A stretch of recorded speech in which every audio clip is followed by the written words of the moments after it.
All right, so I am Brett with Mitten State Sports Corner here with my co-host, Junior Brett with Mitten State Sports Corner. And we've got a legend here, John Jansen, joining us today. Thanks for joining us. Thanks for having me. Not a problem.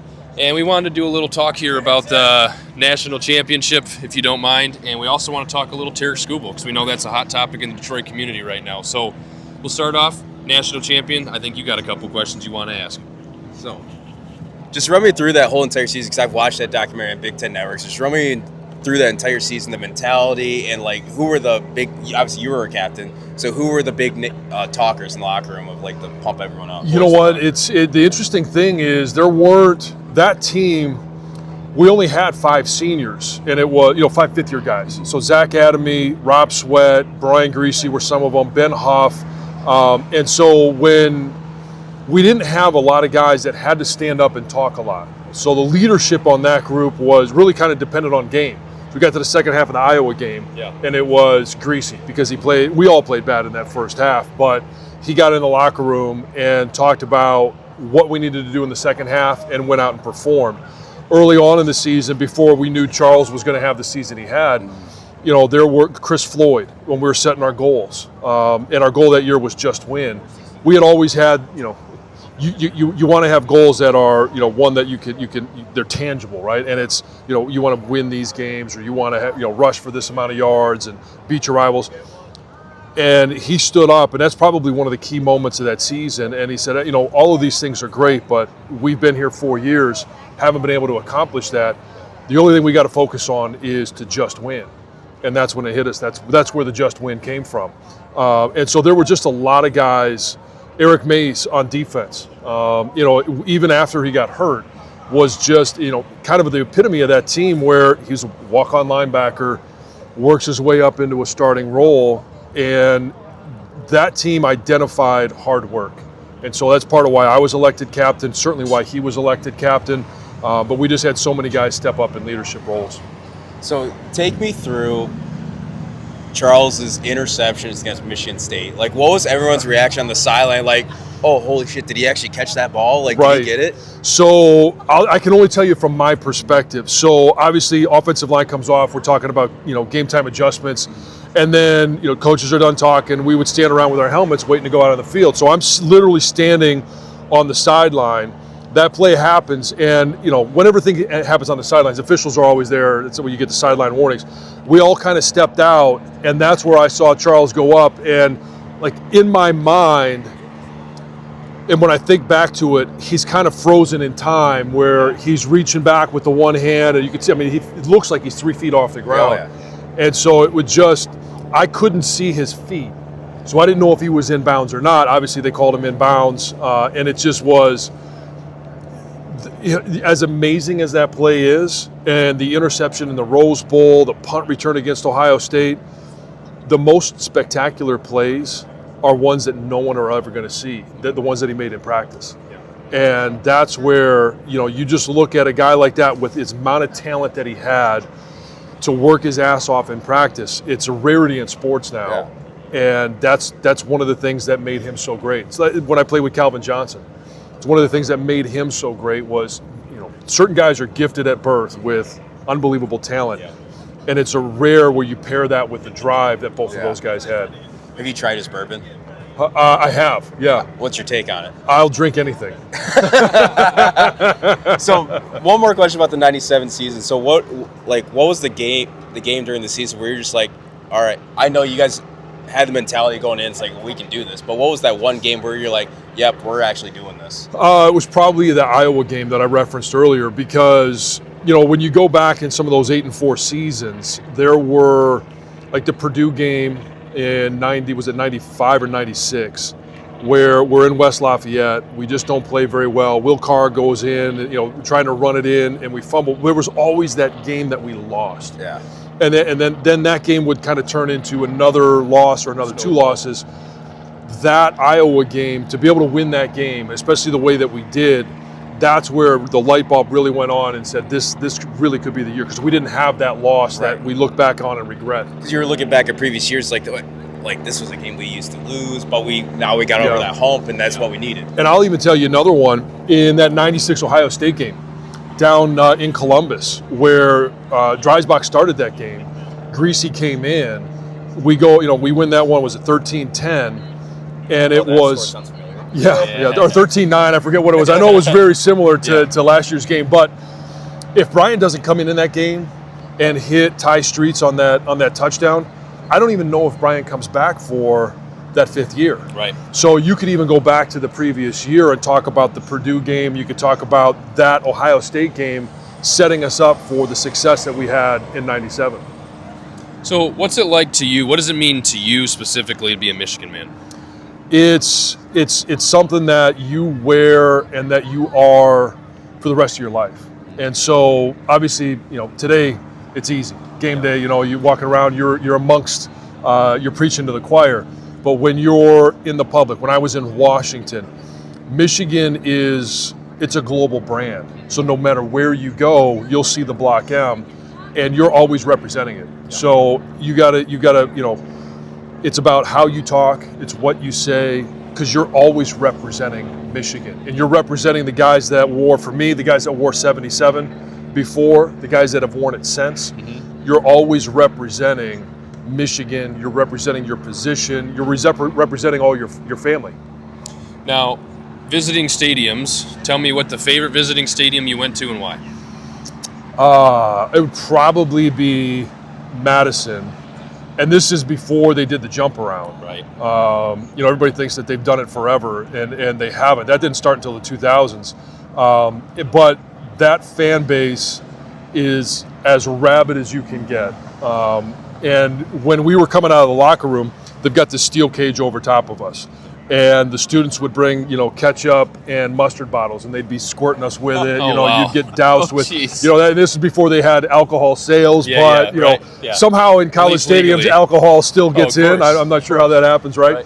But they'd be dumping all that stuff on you. And it's just, I never took offense to that and we may not do that here, but it just shows you the passion that is Big Ten football. That's what college sports is about. Yeah. Absolutely. Yeah, they talked about tunnel incidents here, but like you were just saying back then, like that doesn't get talked about. Yeah. It's always been a thing. It has, yeah. Now, when you're playing a certain team and they want to get in fights in the tunnel, that changes it. But it's only one team. Now, moving a little bit out of the Michigan world for a minute, Terry Scooble's been all the talk lately in the Tigers world.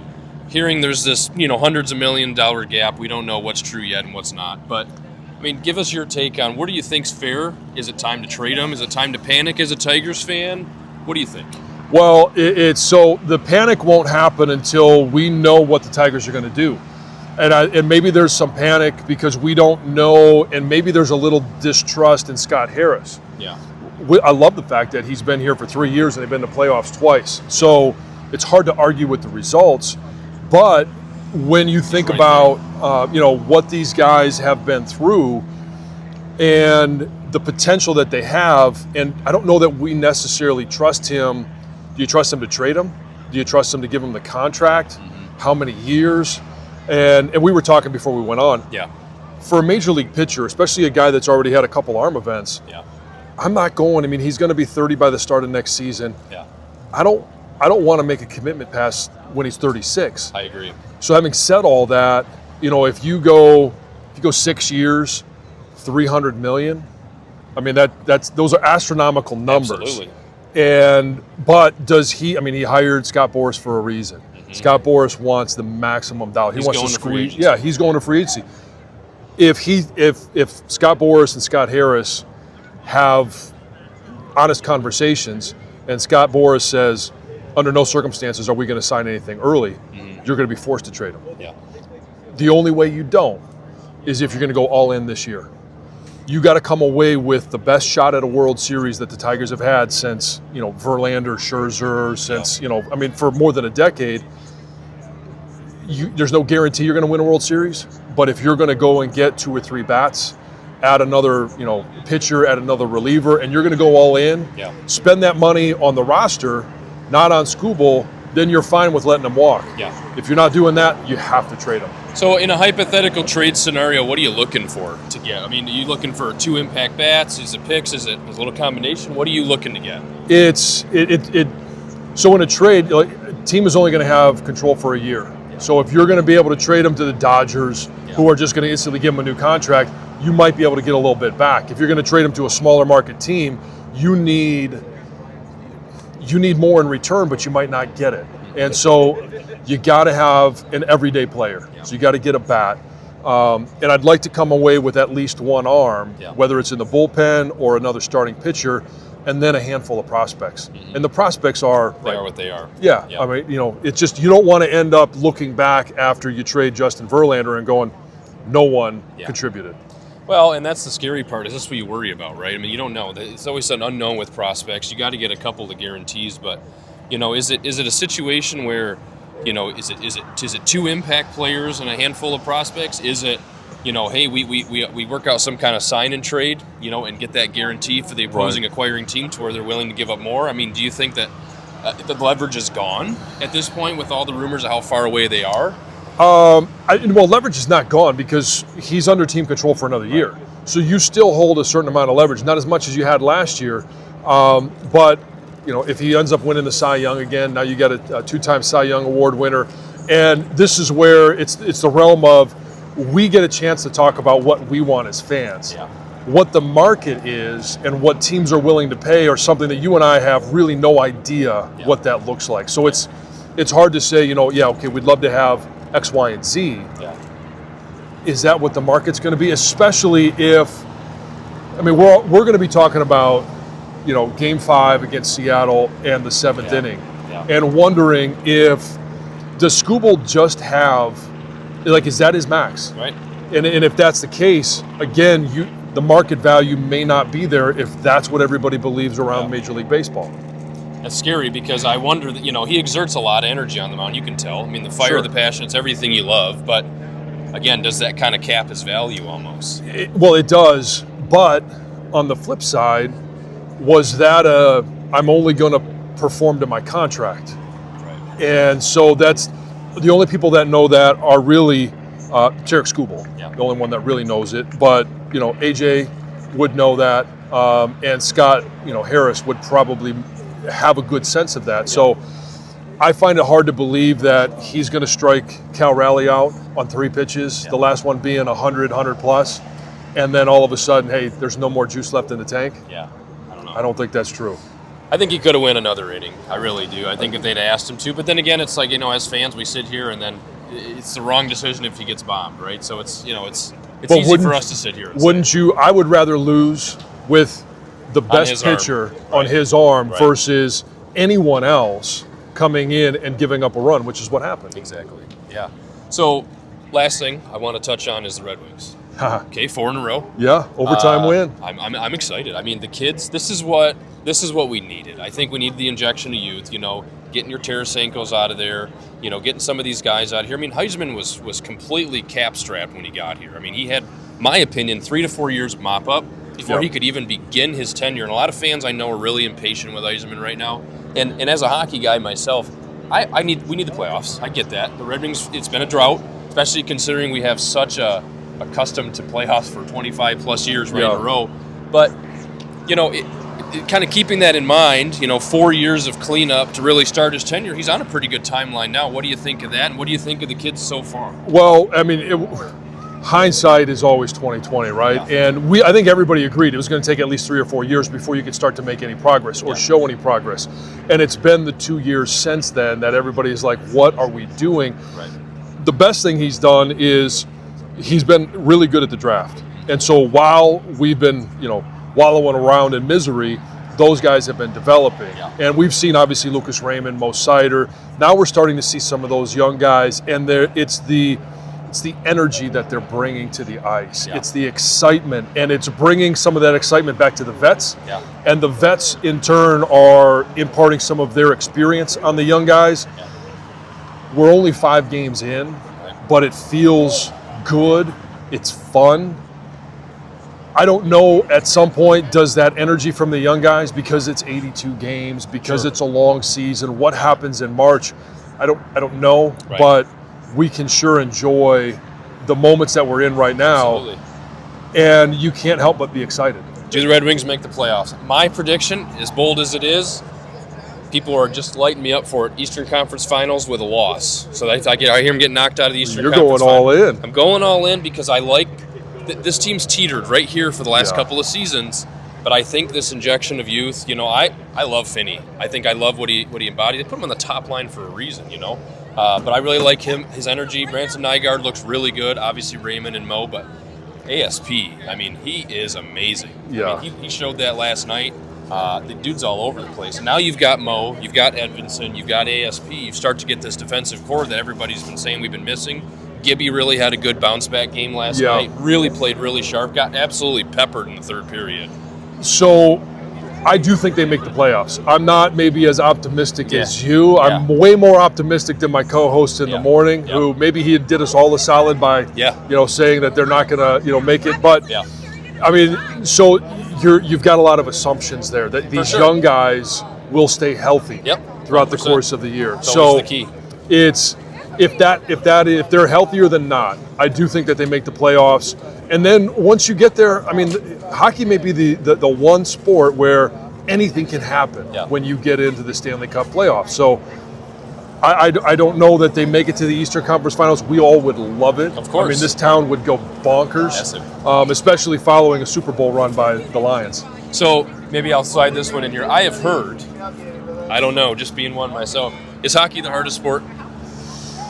I would probably say because you play a game of football on skates. That's basically what it is, right? What it is, And so that the playing surface makes a huge difference. So I do think it is. Hitting a baseball is the hardest skill. I agree with that. But the hardest sport to play is probably hockey. Well, I appreciate you, John, and I know there's some people here that want to see you, so I appreciate you taking the time, man. Thanks for having me. No problem at all. All right.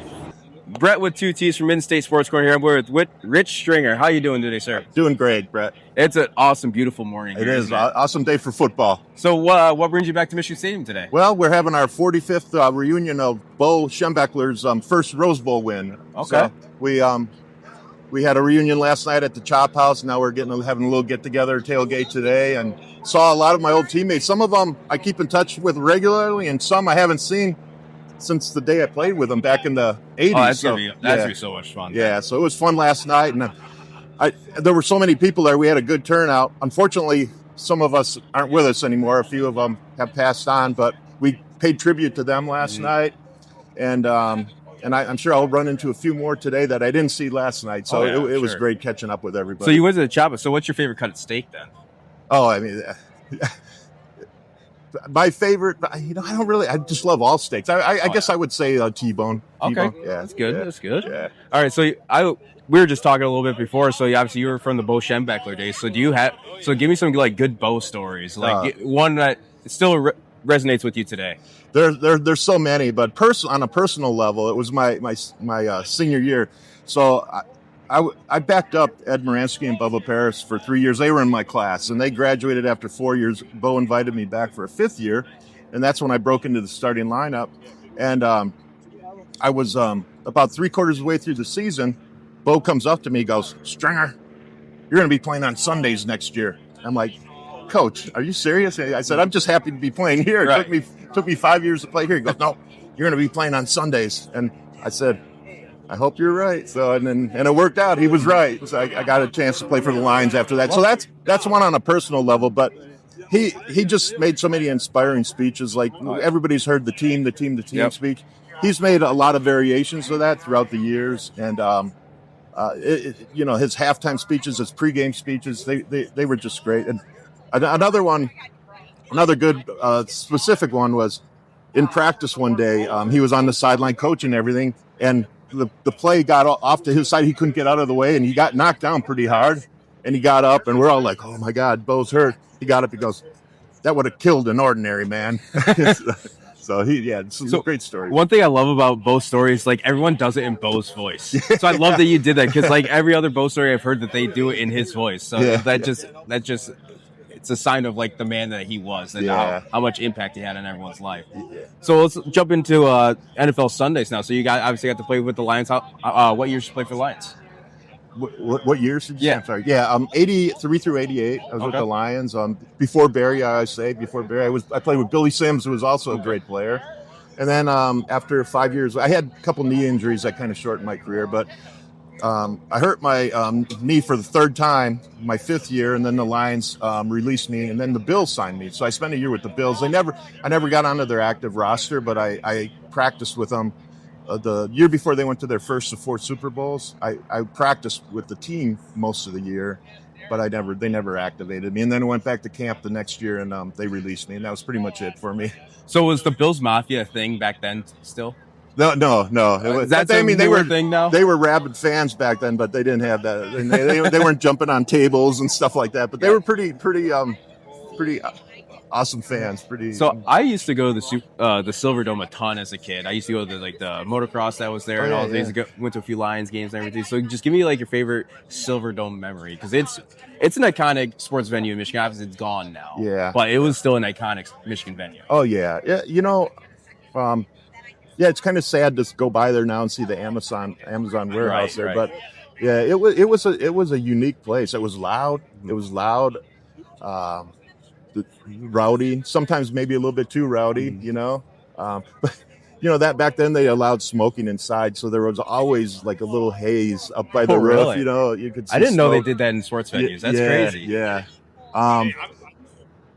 The turf, it wasn't the worst turf in the NFL, but it was pretty bad. They literally, because you said they did the motocross and all that stuff there, so the turf would roll up. It was literally like carpet with a little bit of padding underneath it on top of asphalt. And then there would be these big pits on each end zone, and they would roll it up from the 50s, and then it'd go down. And then they'd bring dirt in for the motocross and stuff like that. So it was pretty rough to practice on. The worst turf was in the Eagles. The Eagles had the worst turf. But we also, for a few years, we had to share it with the Pistons. Yeah. So they'd put a big curtain up. The Pistons would be practicing on their court on one half of the practice area, and we would be on the other half. Really? At the same time? Yeah. That's crazy. Yeah. So that was right around Bad Boys Pistons, too. Yeah. Did you get to go into games? Yeah. Got to go some. I remember going to see Magic. No, not Magic Johnson. Oh, my God. Larry Bird? No, even before them. It was his last game. It was at the Silverdome. Dr. J. Dr. Julius Irving. Yeah, Dr. J. Senior moment. You're fine. But yeah, it was fun. So what are you up to now in life? I'm a lawyer, Okay. but I'm 65 now, so I want to retire soon, but Gotcha. not yet. But I'm slowing down a little bit, but I do. I'm a magistrate in one of the district courts. I'm 1 day a week, and then the other days I do criminal defense, pretty much, and juvenile law. Nice. So what other hobbies do you have now? Just a little bit of golf. I haven't played much this year at all, but golf. My daughter, who's here, she was a really good high school player, and we shoot hoops a lot. Just in the driveway, shoot hoops. Walk. We got a dog. Take the dog for a walk. We live on a lake, so some boating, that kind of stuff. Yeah, You gotta love that. Yeah, boating, kayaking. Yeah. So obviously, what's your take on current state of Michigan football? I'm still optimistic. Last week was obviously disappointing. Right. But I think this is good. This is an important week, a big week, so I'm expecting a big turnaround. So they are a very, very young team. Yeah. So they got a lot of shoes to fill. They got a lot of growing still to do. Yeah. And this is a big week. This is a big week, especially like you said after USC last week. And it's a good team coming in. Yeah. A little underrated team, I would say, probably. Yep, I agree. So if they're able to come away with a win today, that will really help on these last few games coming down the stretch. Yeah. So hopefully maybe make the playoffs, but still just create momentum to next season. Exactly. Yeah, this is a key. Yeah, this is a key game today. Well, Rich, thank you so much for doing this. Really appreciate it. Take care. Thanks for having me. Brett from In-State Sports Corner here, signing off. Okay.